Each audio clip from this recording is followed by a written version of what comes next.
Okay, Taurus, welcome into your bonus reading. Let's see what's going on here for you. We're going to go from mid-February to mid-March, and we're going to do love. All right, so here we go. What's going on for my Taurus? What's coming in towards them mid-February to mid-March? All right, this is because I couldn't do an extended reading for my Taurus group. Unfortunately, I was very sick. I'm still a little bit. I'm getting over it now, but man, was it a doozy. I actually had laryngitis. I just recently got my voice back. All right.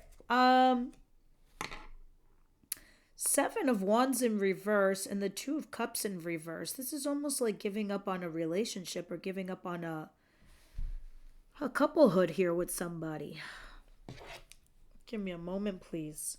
Seven of Wands in reverse, but I see the Two of Cups in reverse too. Please clarify the Seven of Wands, please, in reverse.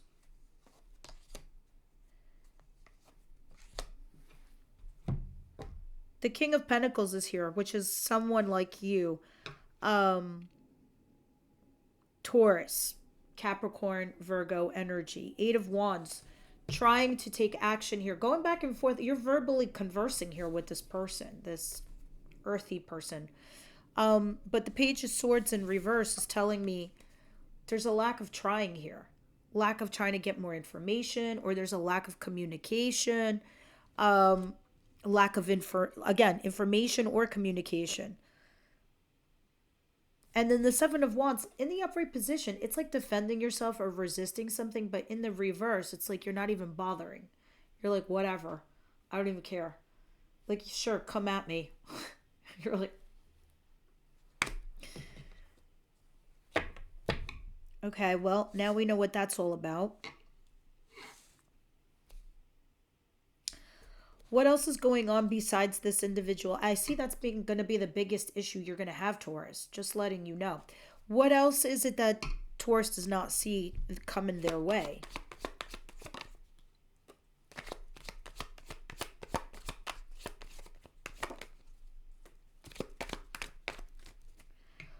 Queen of Swords and Judgment. You're going to go in your head a little bit this month. Just to make a final decision here, Taurus.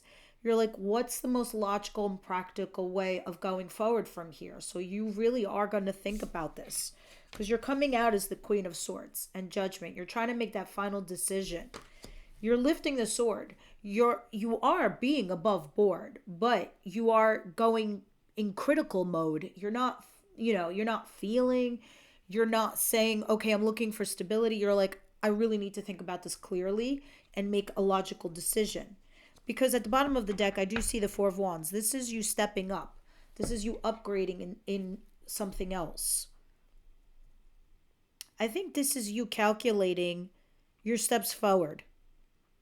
Anything else in regards to this, please?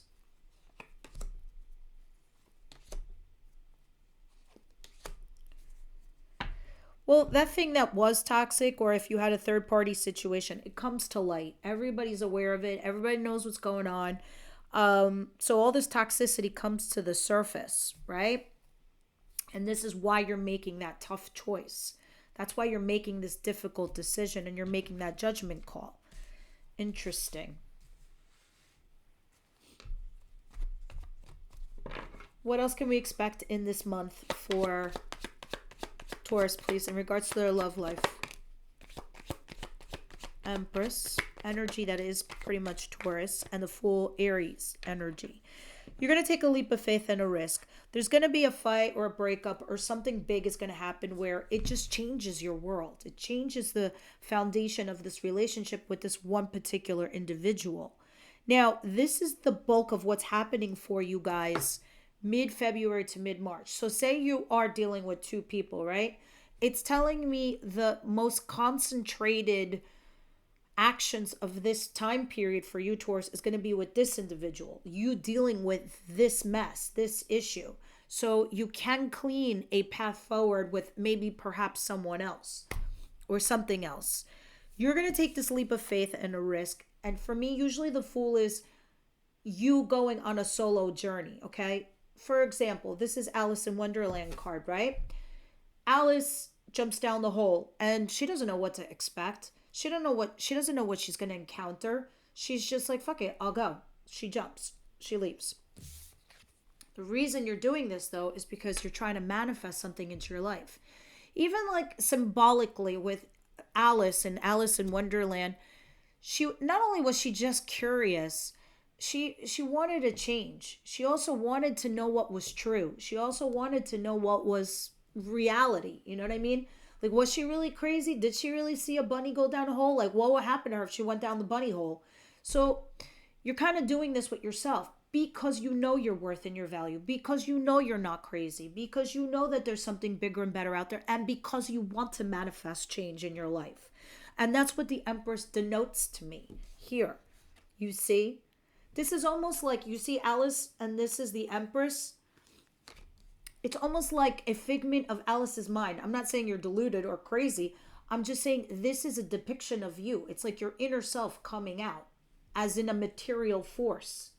So you knowing that worth and that value, and you're seeing it as a material value, you're taking that risk to go off on your own. You don't need anybody. Plain and simple, because you are an Empress. You'll find it. You'll find the matching energy. That's how you feel. That's the risk you're taking.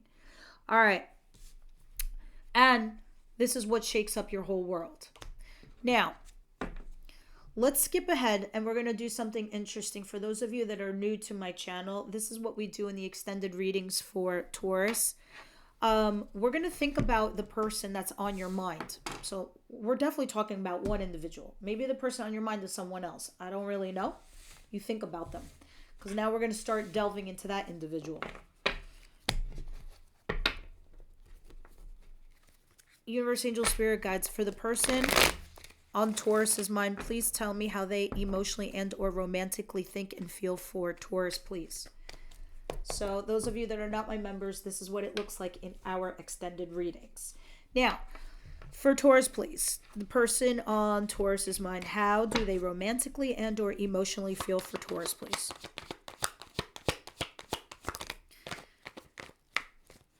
Nine of Pentacles, Three of Wands, Three of Swords, and the King of Cups. King of Cups is Cancer, Pisces, Scorpio energy. They don't have to be a water sign. They are just somebody who represents themselves as somebody who is emotionally intelligent and emotionally available. Three of Swords. They're in profound pain.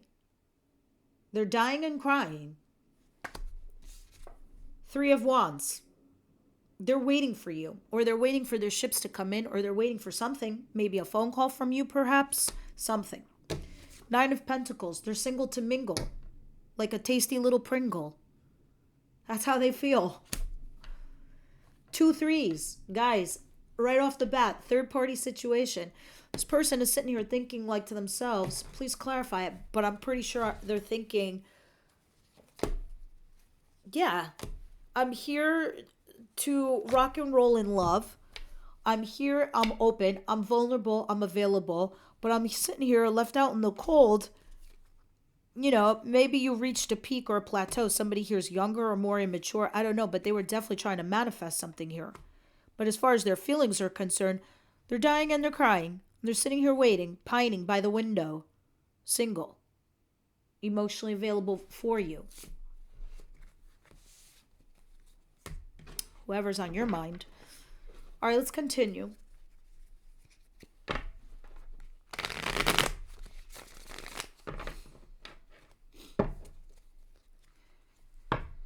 Universe, angel, spirit guides, what actions are they going to take in the near future towards Taurus, please?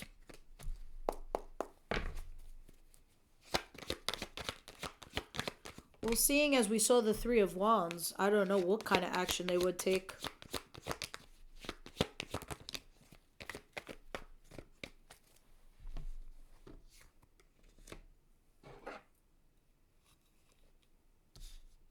I don't think they are.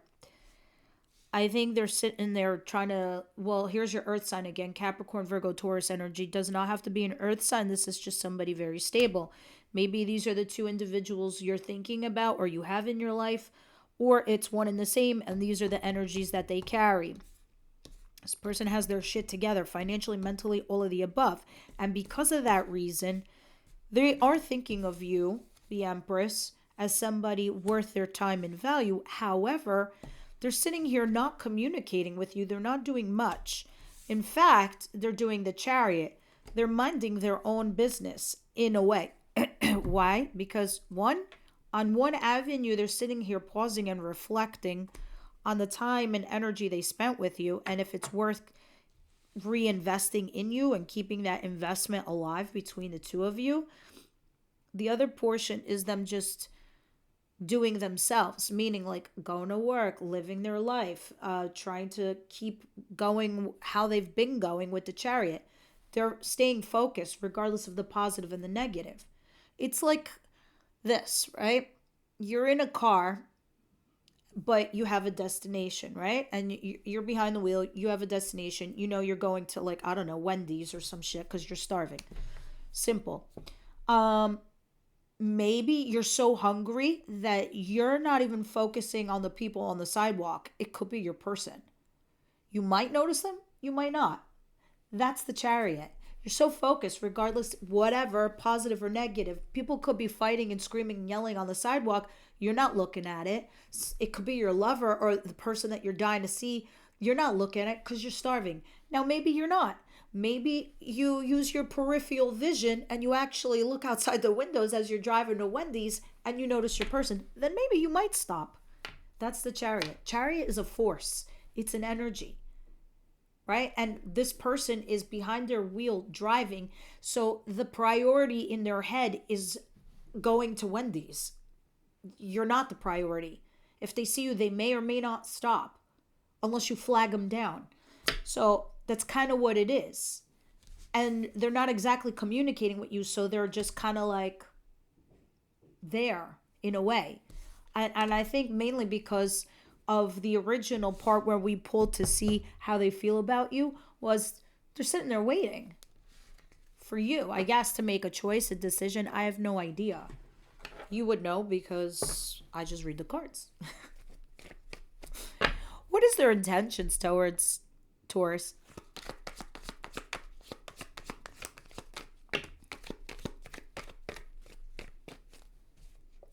Six of Wands and Two of Wands and Eight of Wands. They want to take some, wow, these are all wands, which is actions. They definitely want some kind of victory here, but they are also looking out into their future. They are going to communicate with you rather sooner rather than later because they were looking for some kind of success between the both of you. This sometimes is an ego boost. It's an ego card, like, I knew it kind of feeling. But they are looking out into their future.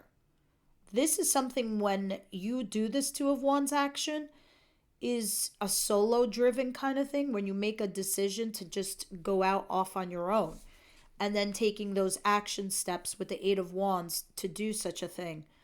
So I find that very, very interesting. Now I'm going to pull one card for each zodiac sign to see how they feel about you. And that will wrap up your bonus, guys, all right? So this is you dealing with whatever sign and how they feel about you. It's just one card. Aries. They're stressing. They're having sleepless nights and anxiety. Another Taurus. They feeling this fight, this argument, this change between the both of you. Gemini, they're going to lay their cards down on the table. They want an honest conversation with you. Cancer, they're thinking about stability with you.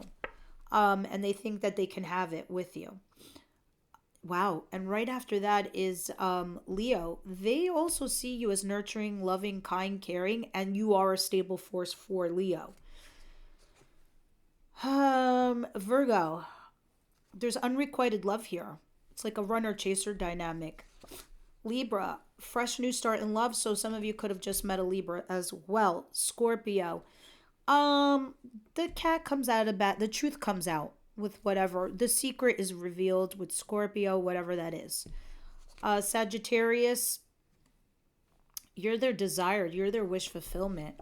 Capricorn, There's either going to be a second chance here with Capricorn or some kind of change between the both of you that's kind of lucky. A second chance mostly. Aquarius, they're pausing and reflecting on your relationship, waiting to see if it's worth continuing. Pisces, they're sitting there being hopeful and positive that there could be a fix in your situation. All right, guys, this is what I have for you. I hope this helped. I'll see you on Saturday.